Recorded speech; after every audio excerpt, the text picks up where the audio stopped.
Hey there, thinking about buying a home but not sure where to start? Let's break it down, step by step. First things first, know what you can afford. This means figuring out your monthly expenses, your income, and your credit score. Don't guess. A pre-approval from a mortgage professional like me helps you know exactly what you're working with. Next, you need to save up for upfront costs, things like your down payment and closing costs. Depending on your loan type, the down payment could be as low as 3%. This is where a licensed real estate professional comes in. I help you find the right home, negotiate on your behalf, and guide you through every step. Now comes the fun part, house hunting. We'll create a list of your must-haves and schedule tours to find your dream home. Once you find the one, we'll put in an offer.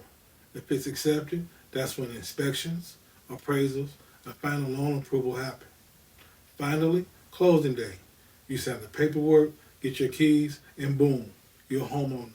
Buying a house may seem overwhelming, but with the right team by your side, it's totally doable. I'm licensed in both mortgage and real estate, so I can help you every step of the way. Let's talk.